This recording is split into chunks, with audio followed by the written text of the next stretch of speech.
Conteúdo de ciências naturais. Hoje nós vamos falar sobre as propriedades gerais da matéria. Para iniciar, a gente precisa conhecer o conceito de matéria. Matéria é tudo aquilo que existe na natureza e que compõe objetos e substâncias dos seres vivos e até daquilo que não é vivo, como por exemplo móvel, comida, roupa, brinquedo, planta, animal, os micro-organismos, as areias, pedra, água, nuvem, água, planeta, satélite, tudo que existe é feito de matéria. A ciência, ela estuda a matéria e identifica características delas, né? Nós vamos conhecer e estudar algumas. Para facilitar, a gente vai dividir em propriedades gerais e propriedades específicas. As propriedades gerais são aquelas que identificam uma substância como diferente das demais, pois ela pode se repetir em outros materiais.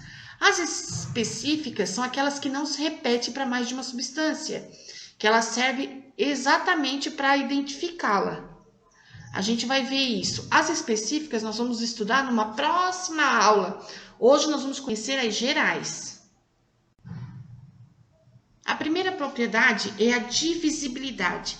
É a propriedade de toda matéria que pode ser dividida várias vezes sem modificar a sua composição, porque é formada por minúsculas partículas, que a gente chama de átomos.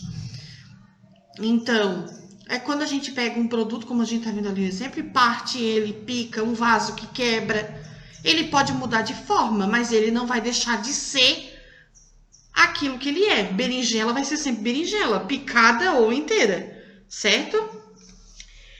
Segunda critério, propriedade de geral da matéria, é a compressibilidade. É a propriedade que a matéria tem de reduzir os espaços quando a gente submete ele a uma pressão. Ali nós temos os exemplos de uma seringa, né, que está diminuindo o espaço com pressão. Tem exemplos também, por exemplo, produtos em aerosol, né, que eles colocam a mesma quantidade de ar em qualquer tamanho de recipiente. Ou quando a gente quando a gente compra comida, que ela tá bem pressionadinha lá dentro, a vácuo. Não sei se vocês já viram, o queijo tá a vácuo, tá bem comprimidinho. É essa propriedade.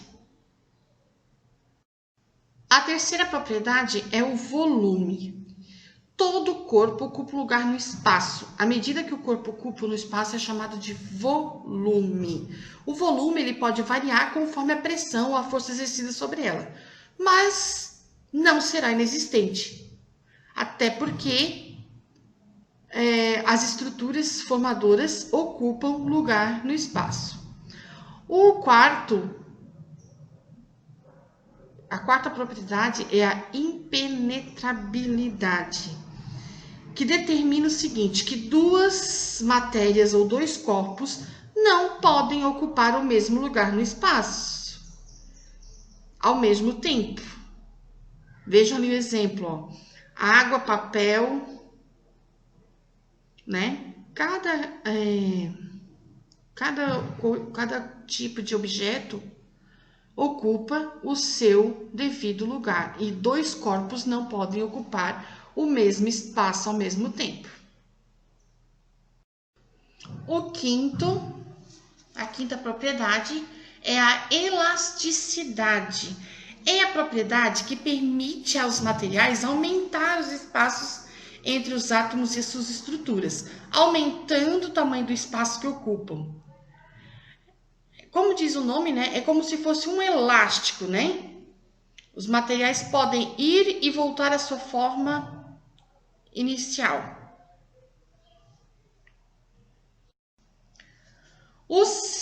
A sexta propriedade é a massa. Massa é a quantidade, é o peso que a matéria tem. A gente usa aí para medir a unidade de quilograma. Então, massa é o peso que essa massa vai ter, que esse objeto, esse ser vai ter, certo? E a outra é a indestrutibilidade. Nenhuma matéria pode ser criada ou destruída. Elas são apenas transformadas. Então, mesmo que a gente corte, pique, quebre um vaso, ele não foi destruído por total, ele não desaparece. Ele apenas foi transformado em caco, no caso, né? Aqui no caso, a lenha, né? Quando a gente coloca a lenha no fogo, ela não vai deixar de ser lenha, só que vai virar cinzas, né? Depois que queima. Mas nada se destrói. Se transforma. Bom, façam as leituras, né? Que estão aqui, orientadas por essas páginas. Nós temos ali algumas experiências de ciências que nós vamos fazer talvez na aula ao vivo. A prof vai fazer para vocês poderem observar, mas aí depois eu confirmo com vocês. As atividades mesmo que são importantes fazer estão nas páginas aqui, orientadas por aqui, ok? Um beijão e até nossa aulinha ao vivo.